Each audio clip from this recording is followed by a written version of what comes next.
Welcome to the show doctor Meenu's show for good health. आज हमारे इस एपिसोड में एक ऐसे गेस्ट आए हैं जो कि बहुत सम्मानित तो हैं ही, पद्मश्री अवॉर्डी भी हैं। डॉक्टर मोहसिन वली को हम सब जानते हैं। ये हमारे देश के 3 former presidents doctor Shankar Dayal Sharma, Pranab Mukherjee और आर वेंकटरमन के ऑनररी फिजिशियन रह चुके हैं। I am so happy and excited to have him here on this show today. इनसे हम इनकी लाइफ स्टोरी से बहुत कुछ सीख सकते हैं और बहुत इंस्पायर हो सकते हैं। तो आइए मिलते हैं डॉक्टर मोहसिन वली से। Welcome to the show doctor Mohsin Wali. It's an honor. It's an honor for me that you are here with me today. This is my dream come true interview. I'm so excited and happy. Thank you very much, and I thank your channel to choose me for a talk here today, and thank you very much again. Doctor Mohsin Wali, president हमारे देश का सबसे ऊंचा पद है और इसके लिए इनका डायरेक्ट और पर्सनल फिजिशियन होना अपने आप में एक बहुत ऑनरेबल पोस्ट है and it comes with a great responsibility. तो और इस पद के लिए चुने जाना, I mean to be selected, I think it is something huge.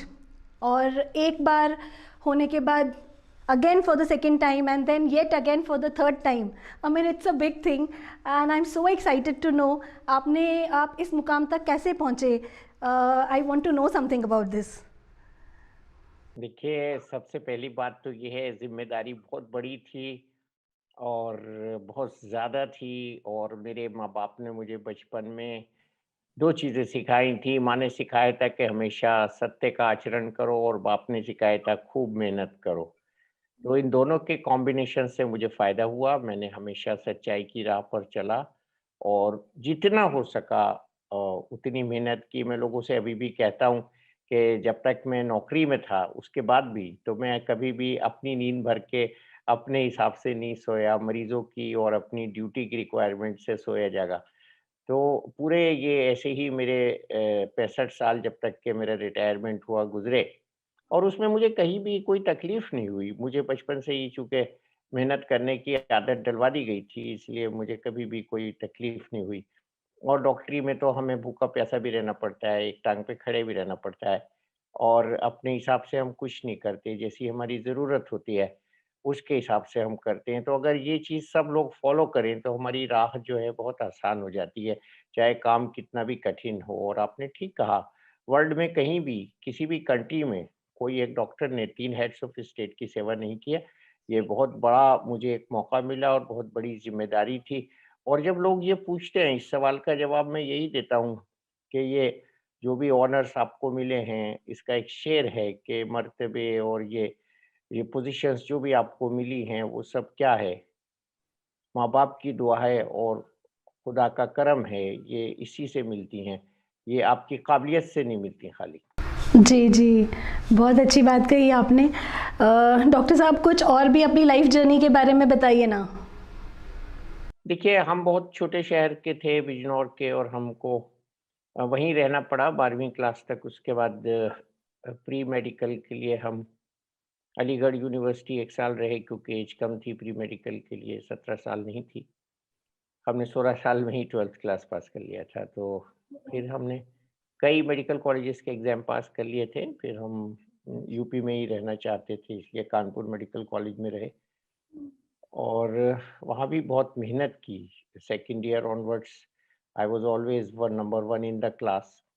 और बड़ा कंपटीशन रहा, बड़ा हेल्दी कंपटीशन रहा, और वहाँ भी टीचर्स की इज़्ज़त की, इसलिए उनसे ज्ञान ज़्यादा मिला।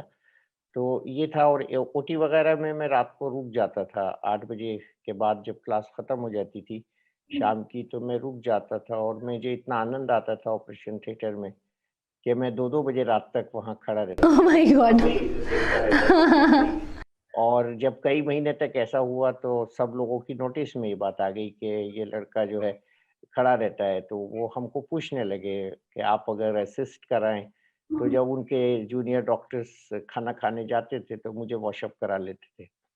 तो at the age of 20 and in the 3rd year I was assisting surgery which a junior house officer does. तो हमारा शुरू से ही थोड़ा-सा रेस में आगे रहे तो इसलिए ज़्यादा एक्सपोज़र हुआ तो ज़्यादा सीखने को मिला। डॉक्टर मोहसिन वली, अभी ये जो हमारे सामने पैंडेमिक आया और आपको क्या लगता है, आपकी तो लाइफ में बहुत सारे उतार चढ़ाव रहे हैं, और आपको क्या लगता है कि हमारा सिस्टम, हमारे डॉक्टर्स क्या इस रिस्पॉन्सिबिलिटी को ठीक से निभा पाए हैं? कई जगहों पे आप देखते होंगे कि इसमें कमी पेशियाँ होंगी, तो आप क्या गाइड करना चाहेंगे हम लोगों को? नहीं, नहीं, देखिए वर्ल्ड ओवर किसी को भी इसके बारे में कोई ज्ञान नहीं था। जी, जी। तो जिसने जो देखा, जो सीखा और जो सुना और जो पढ़ा, जी। उसके हिसाब से काम किया। इवन जो वर्ल्ड के बहुत डेवलप्ड कंट्रीज़ थे, वो भी शुरू में उलझे रहे कि डेटा हम कहाँ से लाएँ, क्या दवाई होगी, क्या वायरस है, क्या टेस्ट होगा। इसी में बहुत से लोग अपनी जान दे बैठे। तो डेटा के चक्कर में हमको नहीं पड़ना चाहिए। मुझे अच्छी तरह याद है, मेरे पास एक ग्रेटर कैलाश के बहुत सीनियर डॉक्टर थे 70 इयर्स के, जब वो सबसे पहला केस आया, वो आते ही मेरी क्लिनिक पे कोलैप्स कर गए। तो उस समय हमारी ड्यूटी ये होती है कि पेशेंट को जो-जो हो रहा है, उसका इलाज करें। तो जैसे उनका ब्लड प्रेशर लो था, उसको बढ़ाने की दवाई दी गई, उनका साँस नहीं आ रहा था, उसके लिए हमने स्टेरॉइड दिया। उनको जो है इन्फेक्शन था, निमोनिया था, उसके लिए हमने एंटीबायोटिक दिया और उनको कंजेशन था, उसके लिए हमने उनको डायूरेटिक्स दिए और वो 3 घंटे के अंदर रिकवरी दिखाने लगे। उनका सैचुरेशन 70 से 94-95 आ गया और फिर वो उठ के बैठ गए और फिर अगले दिन हमने उनका सीटी स्कैन कराया। तो ये सब बातें मैंने इसलिए गिनवाई आपको कि कोरोना के पहले, दूसरे, तीसरे, चौथे हफ्ते में हमने वो सब काम किया जो बाद में रिसर्च से पता लगा कि ये दवाएँ देनी चाहिए और हम वो सब पहले से ही कर रहे थे। तो इसी तरह इंडिया के तमाम डॉक्टर्स ने जो केसेस ट्रीट करे हैं, बांग्लादेश के डॉक्टर्स ने ट्रीट करे हैं, हमारे यहाँ बहुत कम मॉर्टेलिटी हुई है। वर्ल्ड ओवर अगर हम देखें तो इससे बहुत ज़्यादा मॉर्टेलिटी हुई है। सबसे पहले इटली में बहुत केसेस एल्डरली ख़ास तौर से उनकी डेथ हुई थी और हमारे यहाँ इतनी बड़ी आबादी में जो डेथ्स हुई हैं, उसका आंकड़ा जो है वर्ल्ड से हम कंपेयर कर सकते हैं, एटलीस्ट चाइना और अमेरिका से, कि बहुत कम डेथ्स हुई हैं। और तीसरी बात ये है, हमारे बच्चों ने मिट्टी में खेला है, उनको बीसीजी वैक्सीनेशन लगाए, तो हम लोगों में जिस हर्ड इम्यूनिटी की हमने अब बात की है, वो पहले से ही मौजूद थी। नहीं तो बहुत बड़ा संक्रमण होता, क्योंकि हमारा न्यूट्रिशन कम है बच्चों में और हमारे बच्चे कमज़ोर हैं। तो ये सब बातें मिली-जुली जो इंडिया की पिक्चर है कोविड में, वो बहुत डिफरेंट है और मैं खुद कोविड से पीड़ित हो गया फर्स्ट वेव के बाद और उस वक़्त मुझे लगा कि मुझे शायद डेल्टा इन्फेक्शन हुआ है। डेल्टा इन्फेक्शन की बात उसके 3 महीने बाद हुई। तो ये कुछ न कुछ एक साइकिल चल रहा था, जो चीज़ें हो पहले रही थी और हमको ज्ञान उनका बाद में मिल रहा था। ऐसा कुछ भी नहीं था जिसका ज्ञान हमको पहले से था। तो जिसने जो भी अचीव किया, उसने 100% अचीव किया, मैं यही कहूँगा। क्योंकि ज्ञान के अभाव में अगर आप कुछ पॉज़िटिव सकारात्मक करके दिखाते हैं, तो वो आपका अचीवमेंट पॉज़िटिव माना जाएगा और वो 100 के ऊपर माना जाएगा, 100 से कम नहीं। जी, जी। डॉक्टर साहब, आप एक पद्मश्री अवॉर्डी हैं। ज़ाहिर है आपकी उपलब्धियाँ इस तरह की रही होंगी। लेकिन इसके साथ-साथ आप एक रिनाउंड कार्डियोलॉजिस्ट भी हैं। तो आपने अपने जीवन काल में बहुत से लोगों को नया जीवन दिया होगा और आपके पास बहुत सारा लाइफ का एक्सपीरियंस है, जिससे मैं चाहूँगी कि आप हम लोगों को, आज की जनरेशन को, कुछ ऐसे टिप्स दीजिए जिससे कि हम अलर्ट रहें, अपने सिस्टम को, अपनी बॉडी को ठीक रखें, ताकि आप जैसे स्पेशलिस्ट के पास हमें जल्दी ना जाना पड़े या आप लोगों से हम दूर रहें। नहीं, इसके 2-3 भाग हैं आपके प्रश्न के। जी। पहला तो ये है कि डॉक्टरी में कभी घड़ी नहीं देख के काम करना चाहिए। आपको जब आपका काम जब तक पेंडिंग है, करते रहना चाहिए। मैं राम मनोहर अस्पताल का सबसे व्यस्त ओपीडी सीजीएचएस का हैंडल करता था जी। और शायद मेरे ओपीडी में सबसे ज़्यादा पेशेंट्स आते थे और ये रिकॉर्ड में है ये बात भी। एनआईसी के रिकॉर्ड्स में है डॉक्टर्स की जो इंडेक्सिंग होती है पेशेंट्स की। तो मैंने कभी ये नहीं सोचा कि मेरा टाइम खत्म हो गया है, अब मेरी ड्यूटी के आवर्स खत्म हो गए हैं। मैंने ये सोचा कि पेशेंट बैठे हैं बाहर, उनको मेरी ज़रूरत है। तो नई जनरेशन के लिए भी यही मैसेज है कि आपकी जब किसी को ज़रूरत हो तो आप अवेलेबल हो। मेरे एक प्रोफ़ेसर थे डॉक्टर संतोष कुमार, अभी वो ज़िंदा हैं और वो कनाडा से आए थे। तो मैंने उनसे पूछा, जब वो he used to like me very much. मैंने उनसे पूछा, सर मुझे कुछ ऐसी चीज़ बताइए जो आपने कनाडा जाके रियलाइज़ की हो। उन्होंने 2 बातें बताई। एक तो उन्होंने ये बताया, क्योंकि प्रैक्टिसिंग डॉक्टर्स थे, वो कानपुर में उस वक़्त प्रैक्टिस अलाउड थी।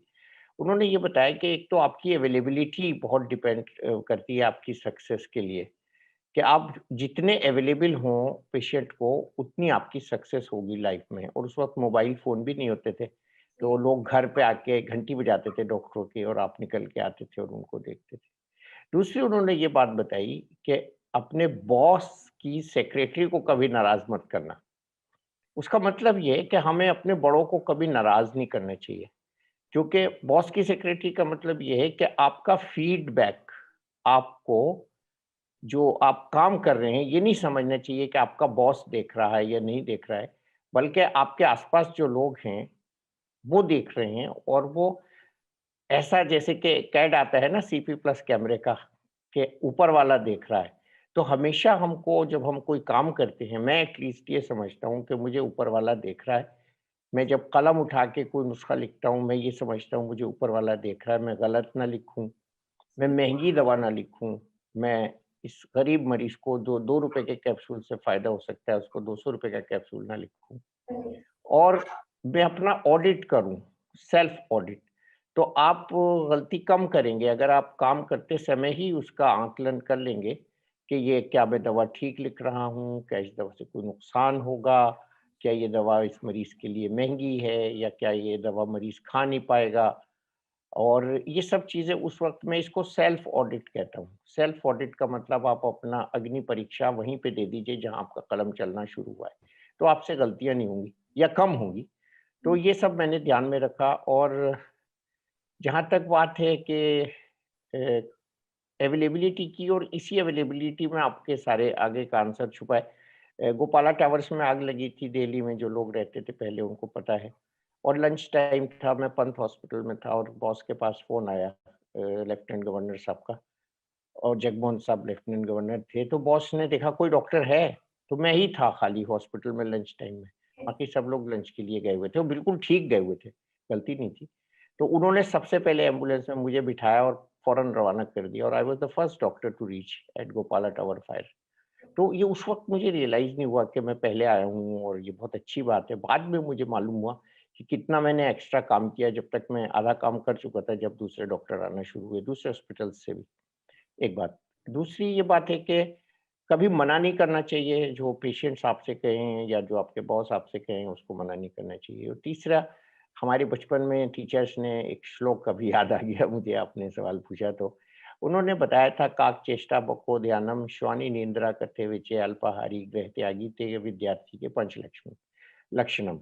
तो हमें हमेशा अपने को स्टूडेंट समझना चाहिए। स्टूडेंट अगर हम समझेंगे तो हमें घमंड नहीं होगा अपने ज्ञान पे, अपनी नॉलेज पे, अपने एक्सपीरियंस पे। तो काक चेष्टा का मतलब ये है, जब कौवा रोटी उठाना चाहता है और उसके आगे कोई बैठा होता है, तो वो 1 सेकंड वो देखता है जिसमें उसकी नज़र डाइवर्ट हो और वो रोटी उठा के उड़ जाता है। बको ध्यानम, बगले जैसा ध्यान, बगला पानी में बिल्कुल खड़ा रहता है, हिलता नहीं है। जैसे ही मछली आती है, फ़ौरन चोंच से डाल के पानी में पकड़ लेता है। श्वानी निंद्रा, कुत्ते जैसी नींद। आपकी नींद हल्की होनी चाहिए, आपकी नींद तेज़ गहरी नहीं होनी चाहिए, क्योंकि जब भी आपकी इमरजेंसी में किसी की ज़रूरत हो, आप जागें। अभी भी लोग कहते हैं कि डॉक्टर साहब आप रात को 2 बजे 1 घंटे में ही फ़ोन उठा लेते हो। श्वानी निंद्रा कथे विचे अल्पाहारी, खाना कम खाने वाला होना चाहिए। आज की बीमारियाँ सारी ये ज़्यादा खाने से जुड़ी हुई हैं, लाइफ़स्टाइल डिज़ीज़ेज़। तो इस श्लोक में कितने हज़ारों साल पहले हमें बताया गया संस्कृत में। तो अल्पाहारी और गैर त्यागी, जब आपने हिजरत करते हैं, घर छोड़ते हैं, घर छोड़ के विद्या के लिए आप जाते हैं बाहर, तो ये सब बातें हमारी लाइफ में सबकी होती हैं, लेकिन इन पर गौर कोई नहीं करता। Thank you, doctor. Thank you so much for coming over. It's actually an honor. Welcome. तो दोस्तों, ये थे डॉक्टर मोहसिन वली, पद्मश्री अवॉर्डी, 3 प्रेसिडेंट्स की सेवा में रत रहे, और कितने सिंपल। मैंने तो इनकी सिंप्लिसिटी से आज बहुत कुछ सीखा है और मुझे बहुत अच्छा लगा है। मैं समझती हूँ आपको भी अच्छा लगा होगा। तो ऐसी ही इंटरेस्टिंग पर्सनालिटीज़ से मिलने के लिए देखते रहिए doctor Meenu's show for good health. अगले हफ्ते फिर मिलेंगे। Thank you.